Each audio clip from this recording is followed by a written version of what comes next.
du développement durable aux Galeries Lafayette et qui a lancé l'initiative Go for Good dont il va nous parler. Je le remercie de sa présence et de sa présence. Alors oui, je vais vous parler du mouvement Go for Good. C'est un mouvement qu'on a lancé aux Galeries Lafayette en septembre 2018 qui vise à promouvoir et mettre en lumière en fait toutes les initiatives des marques en faveur de modes de production plus responsables. Et puis au passage, partager quelques réflexions avec vous sur notre vision, nous, du secteur, où il en est, car on a la chance aux galeries, on vend 3500 marques, d'avoir une vision assez claire, je pense, de où en est le marché et quelles sont les grandes tendances. Bon, tout d'abord, pourquoi nous on s'est lancé dans Go for Good? Comme beaucoup de grandes entreprises, on avait une démarche RSE. On a bossé sur nos transports, notre énergie, le recyclage, notre marque propre, le don des invendus. Et puis, au bout de quelques années, on s'est bien rendu compte que si on ne touchait pas à tout le reste, c'est-à-dire tous les produits qu'on vendait dans nos magasins, on passait quand même un peu à côté du sujet, puisque nous, en tant que distributeurs, essentiellement, on va dire que 95% de notre impact sur le développement durable, il est extérieur. Donc il fallait qu'on fasse quelque chose vis-à-vis des marques, ça nous semblait la suite logique. On en a beaucoup parlé, nous aussi on a conscience d'un sentiment d'urgence, économique tout d'abord, parce que finalement on voit qu'en France, le marché stagne, on l'a dit, les acteurs du luxe tirent leur épingle du jeu, les acteurs du low cost aussi, mais entre les deux, c'est beaucoup plus compliqué.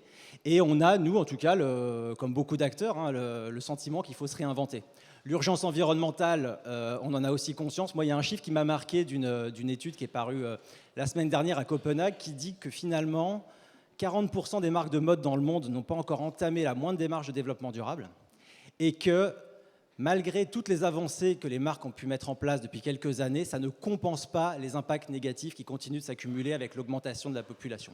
Donc il y a vraiment urgence à aller beaucoup plus vite et beaucoup plus loin sur ces sujets. On voit aussi se multiplier, là, depuis un an ou deux, je dis souvent que j'ai la chance de travailler aux galeries à ce moment-là, parce que depuis un an ou deux, vous l'avez remarqué, j'imagine, ça fuse, des initiatives au niveau parisien, national, international. On voit des grandes marques, des petites marques qui se lancent dans la démarche.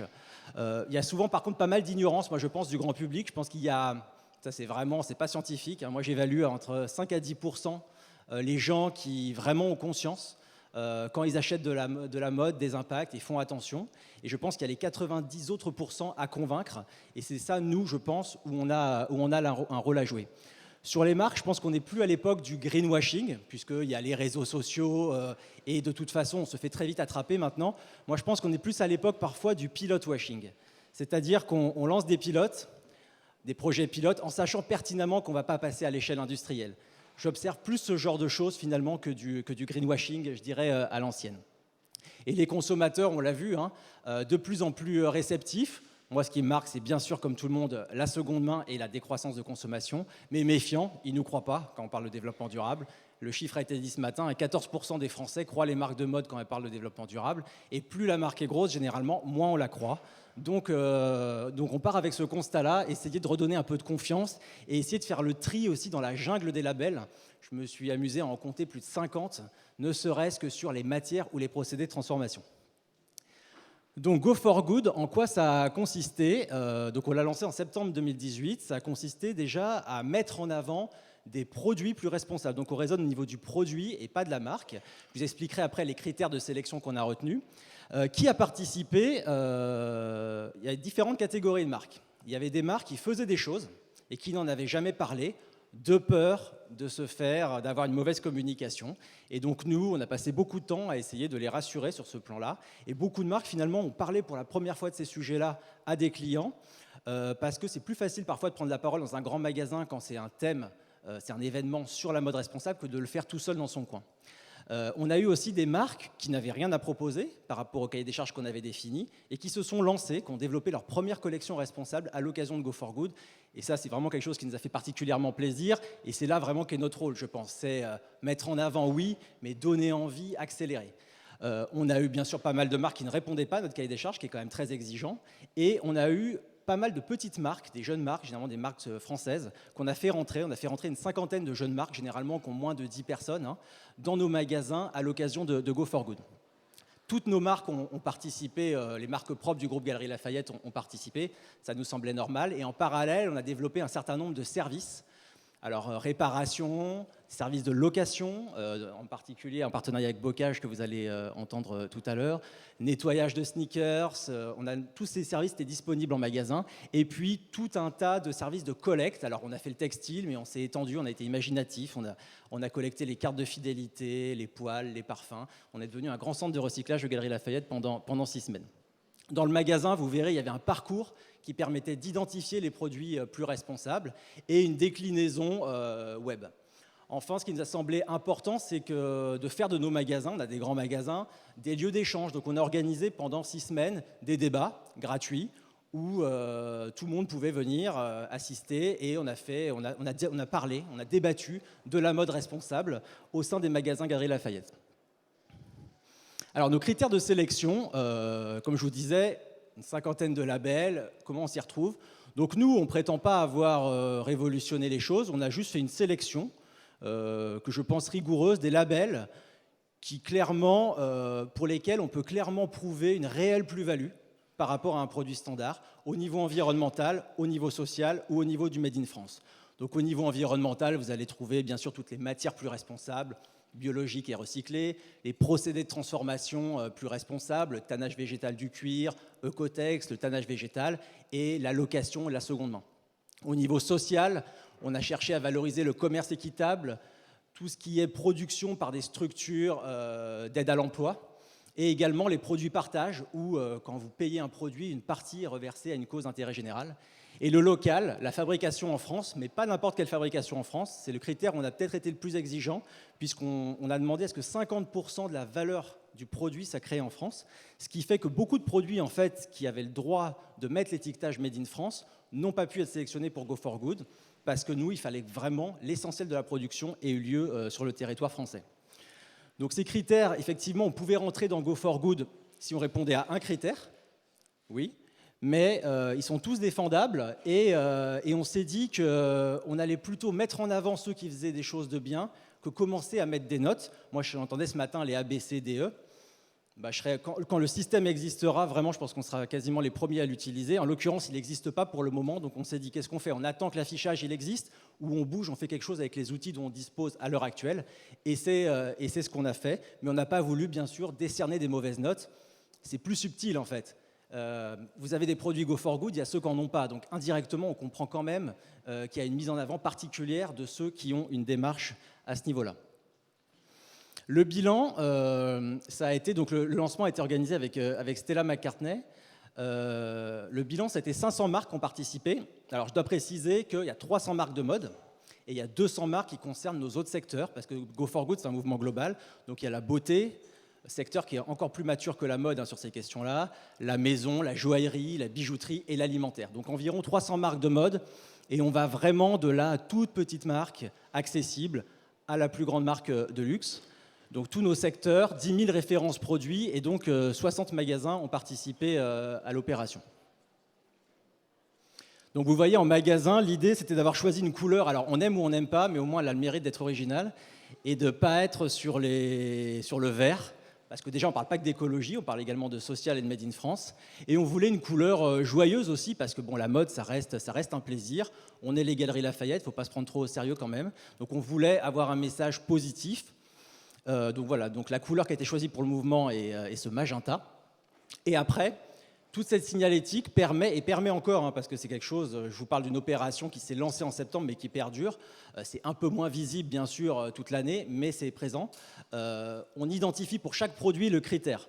Moi ce que je voulais surtout pas, c'est qu'on se contente de dire c'est Go for Good, c'est bon pour la planète, bon voilà, ou c'est bon pour l'environnement. Vous avez le critère très précis, alors ça a posé des problèmes en termes d'identité visuelle, c'est pas très joli d'expliquer Ecotex, tannage végétal en long, en large et en travers, mais ça c'est quelque chose qu'on a respecté. Donc quand vous achetez un produit Go for Good, vous savez pourquoi il l'est, de façon très précise, et nous c'est ce qu'on disait aux marques. Vous ne vous ferez pas attaquer si vous ne mentez pas et si vous ne laissez pas croire que vos produits sont d'une dimension développement durable qu'ils n'ont pas. À partir du moment où ces produits sont clairement identifiés, que vous dites clairement pourquoi ils sont Go for Good et que vous êtes dans une démarche d'amélioration, eh bien, il n'y a pas de raison que les gens ne comprennent pas qu'on ne transforme pas une très grande marque de 0 à 100% de matériaux responsables en une année. Et d'ailleurs, l'opération a été bien reçue par tous les publics. On avait également une déclinaison web. Ce qui est important aussi, c'est qu'on a voulu avoir une communication très transparente sur ce sujet. Donc on a un site dédié que vous pouvez aller voir qui s'appelle goforgood.galerielafayette.com où déjà tous nos critères sont publics. Donc ça c'était important, les règles du jeu sont claires. Voilà, on a besoin, nous, vu qu'on traite avec des milliers de marques, d'avoir des règles extrêmement objectives. On ne peut pas faire à la tête du client, on ne peut pas juger en fonction d'un rapport RSE qui est plus ou moins bien rédigé. Non, c'est des critères factuels et ils sont publics. On a voulu également nous mettre en avant, nous-mêmes, parce qu'on en a bien conscience de nos limites, les limites de Go4Good. Donc on les a écrits. On a formé également nos collaborateurs. On ne leur a pas fait croire qu'on s'était transformé en un grand magasin 100% responsable du jour au lendemain. Voilà, on a écrit toutes les limites, que les produits Go4Good, ils sont mieux que sur un aspect, qu'on ne juge pas des marques, qu'on n'a pas cette prétention, que les produits Go4Good sont encore minoritaires dans nos magasins. Mais le message, c'est voilà, on les dit, les limites, et au moins on est dans l'action, on avance, on essaie de faire quelque chose de concret, et c'est vraiment le message qu'on porte aussi bien à l'externe qu'à l'interne. Cette démarche d'ailleurs de transparence, nous on l'a initiée dès 2016, ça a été un peu la première pierre de Go4Good. On a lancé une marque en fait, marque propre Galeries Lafayette en 2016 qui s'appelait Fashion Integrity. Et Fashion Integrity maintenant s'appelle Go4Good aussi. C'est extrêmement ambitieux comme projet puisque c'est de la traçabilité totale. C'est pas le rang 1, c'est pas le rang 2, c'est pas le rang 3, c'est pas le rang 4, c'est le rang 5 on va. Et on a 8 filières à l'heure actuelle, donc entièrement traçables, donc du champ de coton, du troupeau de moutons ou du troupeau de chèvres de Cachemire, jusqu'à la dernière étape, où on publie l'intégralité de la chaîne, nom, adresse du fournisseur. Donc cette démarche-là nous a beaucoup servi pour convaincre d'autres marques de nous rejoindre. Et très compliqué à mettre en œuvre, je ne vous le cache pas, faire une filière traçable qui tourne, c'est environ 18 mois de boulot, et c'est loin d'être 100% de nos collections, mais pour nous, c'est notre étoile, et c'est vers ça qu'il faut aller. Avoir des matières responsables, c'est bien, mais il faut, si on veut vraiment aller au bout de l'histoire, il faut tout tracer, et il faut s'assurer qu'il n'y a aucun maillon qui est défaillant. Alors maintenant, la suite dans tout ça, sur Go4Good, on a tout d'abord des objectifs de développement. Donc les acheteurs des Galeries Lafayette ont des objectifs pour acheter des produits Go4Good. Ça ne veut pas dire que si vous êtes une marque ou un produit Go4Good, vous allez rentrer automatiquement aux galeries, bien sûr, mais ça veut dire que vous avez plus de chances d'y rentrer déjà. Ça veut dire aussi que si vous y rentrez, vous serez mieux mis en avant, plus souvent dans l'année qu'une marque ou que de produits lambda. On maintient une signalétique permanente en magasin et sur le web, et on ouvre des zones dédiées. Donc on en a une à Paris, il y en a 3 qui vont ouvrir en septembre en plus à Paris, et on va en ouvrir une à Nantes et une à Lyon. Et ces zones ont on appelle ça les good spots, et ils ont pour vocation de mettre en avant des marques Go4Good, mais des marques locales. Donc à Nantes, il y aura des marques de la région Grand Ouest, des petites marques. L'idée, c'est d'ouvrir à des petites marques, à Lyon, de la région Rhône-Alpes, etc., etc. L'idée que chaque magasin se fasse aussi le phare des initiatives de mode responsable de sa région. On réfléchit en tout cas pas mal, on est à ces nouveaux business models autour de la location et de la seconde main, et on fait des tests, des pilotes à droite à gauche dans des magasins, et c'est quelque chose auquel on croit pour l'avenir. On a lancé au mois de janvier dernier un programme de soutien à la jeune création française responsable. D'ailleurs, il y a une marque qui est là-bas qui s'appelle Eclos, qui a participé. Le principe, c'est qu'on est en partenariat avec la plateforme Ulule. Donc tous les 3 mois, il y a un appel à projet sur Ulule, en respectant notre cahier des charges. Donc on fait un comité de sélection avec les équipes style des galeries et l'équipe développement durable, et on sélectionne 3 marques tous les 3 mois. Ces 3 marques, après, on fait voter nos clients. La marque qui reçoit le plus de suffrages se verra offrir une bourse, un programme de mentoring où on va l'accompagner à se développer aux galeries, et bien sûr sera privilégié pour rentrer dans nos magasins. Donc là, on est à la 3e promotion Ulule qui va commencer, et on a reçu déjà une centaine de dossiers de jeunes marques françaises. C'est ça qui donne quand même de l'espoir, c'est voir. J'ai l'impression quand même que la majorité des jeunes marques maintenant qui se créent en France, en tout cas, elles sont très câblées sur ces sujets de développement durable. Elles sont très puristes dans leur approche souvent. Donc ça donne aussi de l'optimisme pour la suite. Et enfin, on aura un nouveau temps fort, là, en septembre. On va recélébrer les 1 an de Go for Good dans tous nos magasins. Et l'idée, bien sûr, est que le mouvement se développe de plus en plus et qu'on embarque de plus en plus de monde. Voilà, je vous ai tout dit. On veut faire notre part, en fait. On a la chance d'être au milieu d'un écosystème entre les marques et le consommateur. Je pense que le consommateur n'a pas encore totalement basculé, mais on n'est pas loin. On est vraiment au moment où ça bascule, et je pense que déjà en 2 ans, moi, mais les acheteurs me disent, hein, il y a 1 an, quand ils parlaient aux marques de ces sujets-là, on les regardait avec des grands yeux. Maintenant, ah oui, bien sûr, nous aussi, on fait des choses. Et ça va très très vite. On voit que sur l'alimentaire, le bio a mis 30 ans à s'imposer.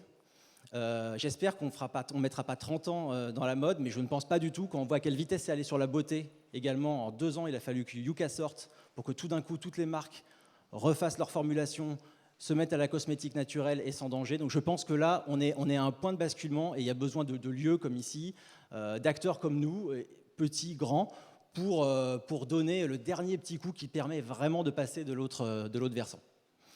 Voilà, merci beaucoup et bonne fin de journée.